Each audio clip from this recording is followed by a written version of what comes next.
Before you turn off the video, let me tell you something that used to drive me crazy. I thought my house wasn't organized unless it looked like one of those perfect magazine spreads. Matching bins, rainbow closets, cereal and glass jars. I tried it more than once, and you know what happened? Within a week, the jars were empty, the bins were overflowing, and I was too tired to keep it up. Instead of feeling proud, I felt like I was failing at homemaking. Maybe you felt that too. The good news is, the real problem wasn't me, and it's not you either. It's the lies we've been told about organizing. And stick with me, because the last tip in this video is the one that changes everything. Now, here's the first big lie. Good organization must look beautiful. Oh, that one fooled me for years. I'd scroll through pictures of picture-perfect pantries and think, well, that's what organized looks like. But here's the truth. Function beats aesthetics every single time. If the system is too pretty to maintain, it's not a system. Think about your laundry. If dumping clean clothes into the right drawer keeps your space clear, that's organization. You don't need color-coded hangers or a label maker for socks. Sure, it's nice if things look neat, but if it's too much work to keep it up, you'll give up. Trust me on this. Here's a quick way to shift your thinking. Instead of asking, does this look organized? Ask, is this easy to put away and easy to find later? That's the only test that matters. If you pass that test, you've won. And let's be honest. How many times have you opened a drawer that looked neat but still couldn't find the scissors? Looking organized and being organized are not the same thing. Before I go further, I want to hear from you. Where are you watching from? Drop it in the comments because it's always fun to see this little community stretch across the map. And while you're down there, don't forget to hit subscribe. If you love practical homemaking advice without the fluff, you'll want to stick around. Now on to the second lie. You're just not an organized person. I can't tell you how many times I've heard someone say, I'm just messy, that's who I am. But let me tell you, organization is not a personality trait. It's a skill, like cooking or driving. You weren't born knowing how to roast a chicken or parallel park, right? You learned. And this works the same way. Here's a little secret. Even the most chaotic person can build better habits. It doesn't happen overnight, but small wins make a huge difference. For example, pick one simple routine, like putting all the incoming mail into one basket instead of scattering it across 5 surfaces. Suddenly, you're not searching through piles. You've created a habit. That tiny success builds confidence, and the next habit comes easier. It's like exercising a muscle. The more you practice, the stronger you get. The part most people miss is this. You don't need to transform your whole house at once. In fact, that's the fastest way to burn out. Start small. A basket for mail, a hook for keys, one drawer that isn't allowed to turn into chaos. Each little system is a brick, and before long, you've built a solid foundation. Now let me ask you something. Do you already think of organization as a skill, or is this idea new to you? Because once you see it that way, the pressure to be naturally tidy disappears. You stop beating yourself up and start experimenting with what actually works for you. And here's a mini hook for what's coming next. So many people waste years and money chasing one-size-fits-all organizing systems, but those almost never stick. Why? Because your brain doesn't work like mine and my home doesn't work like yours. I'll explain how to figure out your own style in just a minute. But first, let's put a bow on this. If you've ever felt like a failure for not having the picture-perfect pantry or believed you were just born messy, I promise you're not broken. You've just been believing lies, and we're about to unravel a few more. So let's talk about that third lie, the idea that one-size-fits-all systems actually work. You've probably seen those magic organizing methods online. You know, the ones that promise to fix your entire house if you just copy their exact steps. The truth? Copy-paste systems rarely stick. Your brain, your home, and your routines are unique. If a system doesn't match the way you naturally think and live, it's going to collapse the minute life gets busy. Here's a good example. Some people love visual organization. They need to see things out in the open, or they forget they exist. Others prefer hidden storage, doors shut, drawers closed, clean surfaces. If you're a visual person and you force yourself to use hidden storage, guess what happens? You'll forget you even own half your stuff until you rebuy it. On the flip side, if you're a hidden person and you try open shelving, you'll feel stressed looking at all the clutter, even if it's technically organized. Neither way is wrong. The trick is to adapt systems to your style, not twist yourself into knots trying to fit someone else's. And here's the part most people miss. You don't have to figure this out all at once. Try something, and if it fails, tweak it. That doesn't mean you're bad at organizing, it just means you're experimenting. Think of it like cooking. You don't stop making soup forever just because one batch was bland. You adjust the seasoning and try again. Now, moving on to another big lie. Organize once and you're done. Oh, if only. This one might be my personal favorite because it sounds so good but falls apart so fast. Organizing is not a one-time event, it's maintenance. Just like laundry or dishes, it never truly stays done, and that's okay. Picture this. You spend a whole Saturday setting up your closet. You're so proud, everything folded, everything in its place. 2 months later, socks have gone rogue, shirts are hiding in piles, and you're back to digging. Sound familiar? That doesn't mean you failed, it just means you didn't plan for the mess to come back. The real secret is building in quick resets. 10 minutes once a week is often enough.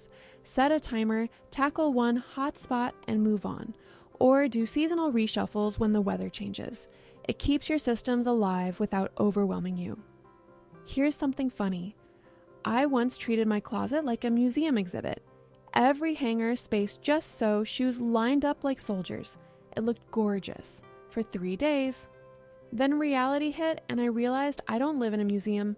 I live in a home. That's the mindset shift. Organizing isn't a one-time project, it's a lifestyle rhythm. And that ties right into the fifth lie. Hidden clutter is solved clutter.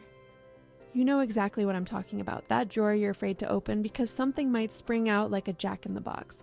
We've all done it. You shove things out of sight before company comes over and pat yourself on the back. But the truth is, if you can't find it later, you're not organized. You've just delayed the mess. Let's be real. Hidden clutter always comes back to bite you. You spend 20 minutes looking for batteries only to discover 3 half-open packs buried under cords and takeout menus. That's not order. That's chaos in disguise. True organization means knowing where things live and being able to retrieve them easily. That doesn't mean you can't have a junk drawer. I'm not against it. Just limit it. 1 junk drawer? Fine. 3 junk drawers plus a mystery box in the closet? That's when the wheels come off. So here's a little exercise you can try. Set one boundary. This is my 1 junk drawer. If it doesn't fit, it doesn't stay. Simple as that. That way, you're not shaming yourself for having clutter. You're controlling it. Quick question. Be honest, do you have more than 1 junk drawer right now? Because most of us do, even if we pretend we don't. Drop me a comment and tell me if you're brave enough to count yours. Before I move on, let me remind you, if this video is clicking with you so far, make sure you hit that subscribe button. I've got so many more simple, realistic homemaking tricks coming your way, and I don't want you to miss them. Now let's pull back the curtain on another myth, that you just need less stuff. Decluttering helps, of course, but it's not a magic wand. Most people stop halfway. They think once they've bagged up donations, they're done. But unless you pair that with systems, the clutter will creep right back in. Imagine decluttering your kitchen and feeling amazing, until 3 months later, the counters are buried again because you'd never decided where mail should go or how to handle the daily flood of paper and random gadgets. Decluttering is a step, not the whole staircase. You have to combine it with routines that keep things in check. A good rule? 1 in, 1 out. If a new mug comes in, an old one leaves. It sounds simple, but it's powerful. And pairing that with a monthly mini purge, 10 minutes to toss what's no longer useful, stops rebound clutter in its tracks. And here's a mini hook for what's ahead. Everyone thinks the cure is buying bins and boxes. But if you've ever bought a miracle bin only to end up needing more bins to hold the bins, you know how that story ends. Let's talk about why products aren't the superheroes we think they are. Let's dive into that last big myth. Products are the cure. If I had $1 for every time I thought, if I just buy the right bin, everything will fall into place, that I'd have enough money to buy, well, a whole lot more bins. And that's the trap, isn't it? We convince ourselves that the container will fix the chaos. But here's the truth. No bin fixes bad habits. Products are sidekicks, not superheroes. I'll be honest. I once bought a gorgeous set of matching baskets, convinced they'd solve my laundry room problem. Guess what? Within 2 weeks, those baskets were just holding piles of random junk. Why? Because I hadn't set up a system first. The baskets were empty promises without structure behind them. So here's the rule. Organize with what you already have before you spend money. A shoebox can corral cords just as well as a fancy acrylic bin. Once you know your system works, and only then, should you invest in the pretty stuff. That way you're not wasting money and the product is actually supporting a habit you've already built. Now, speaking of decluttering, let's make it more practical. Most of us overcomplicate it. We get stuck in the guilt. I spent money on this, or the fantasy self. Someday I'll wear this. But those aren't good reasons to keep things. There are 3 simple questions that cut through the noise. Why am I keeping this? Does it actually add value? Would I miss it if it were gone? These questions are like a truth serum for clutter. If you pick up an item and the only reason you're keeping it is guilt, it's time to let it go. If it belongs to some imaginary future version of you, same deal. Decluttering is about making space for the life you actually live now, not the one you lived 10 years ago or the one you picture in some far-off someday. And here's something comforting. Even minimalists who've been at it for years still find extra stuff hiding in corners. That doesn't mean they failed. It just means decluttering is ongoing. The more you do it, the lighter it gets, but it never fully ends. That's normal. So how do you make it stick without feeling like it's another chore on your list? I've got a few mini systems that make a huge difference. First up, the donation staging area. This is a game changer. Keep a permanent box in your closet or mudroom labeled to donate. Whenever you come across something you don't use, toss it in. Once it's full, out it goes. No giant decluttering day required. It's built into your routine. Another one I swear by is the 10-minute reset. Set a timer and restore one hotspot daily. Just one. The kitchen counter, the entryway table, the coffee table that attracts everything from mail to mystery remote controls. You'd be amazed at how much you can reset in 10 minutes and how much stress that prevents down the line. It's like brushing your teeth. You don't wait until every tooth falls out before you start cleaning, right? You do little bits regularly. Same with clutter. And let's address the maybe later pile. Oh, we've all made one. You hold something up, you're not sure, so you tell yourself you'll decide later. Here's the trick. If you're unsure, it's a no. Maybe is just clutter in disguise. That pile never magically decides itself. You just end up keeping it forever. Do yourself a favor and skip the maybe pile altogether. Quick question. When you declutter, are you a maybe later person? Because I used to have entire bags of maybes that sat in the garage until I finally admitted I didn't need any of it. Be honest, do you do that too? Or are you already ruthless about letting go? And here's the part that makes all of this easier: adaptability. Stop thinking there's one right way to organize. Some people thrive with labels on everything, others just need broad categories. Some fold clothes into tiny, perfect squares. Others just toss them in a basket and call it a day. Both are fine. What matters is whether the system works for you. You're the boss here, not the bins, not the magazines, not the neighbor whose pantry looks like a showroom. Now, let's tie this all together. Organization isn't about punishing yourself or chasing perfection. It's about making your home easier to live in. It's about walking into your kitchen without feeling defeated or opening a closet without bracing for an avalanche. And the more you experiment with these simple systems, the donation box, the 10-minute reset, the no maybe rule, the lighter your home will feel. But here's what I really want you to hear. You can learn this. No matter how many times you've failed before, you can build routines that actually stick. And in a second, I'm going to show you why that mindset shift is the most freeing part of all. Let's circle back to where we started. All those myths, the pretty pantry, the born messy label, the one-size-fits-all system, the idea that you organize once and it's done, or that bins and decluttering alone will magically solve everything. They're exhausting, aren't they? No wonder we feel stuck. But the truth underneath all those lies is actually freeing, because once you realize organization is a learned skill, the pressure melts away. You don't need to measure yourself against someone else's Instagram shelf. You don't need to buy another basket that promises miracles.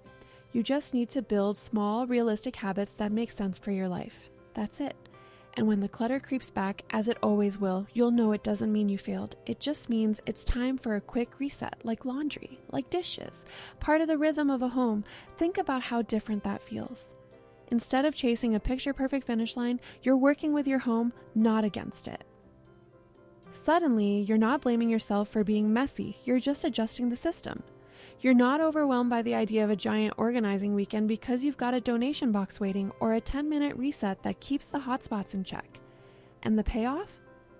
It's not just clear counters or tidy drawers, it's less stress when you walk through the door. It's saving time because you can actually find the scissors when you need them. It's feeling in control even on the busiest days. Organization done right gives you breathing room, not another job on your list. I'll share a personal example. For years, I had a love-hate relationship with my entryway. Shoes everywhere, bags piled up, keys hiding like they were in witness protection. I'd tackle it, get it perfect, and within a week, back to chaos. Once I stopped expecting it to stay done forever and started giving it a 2-minute reset every night, the problem disappeared. That little rhythm gave me more peace than all the fancy baskets in the world. And maybe you'll find the same with your space.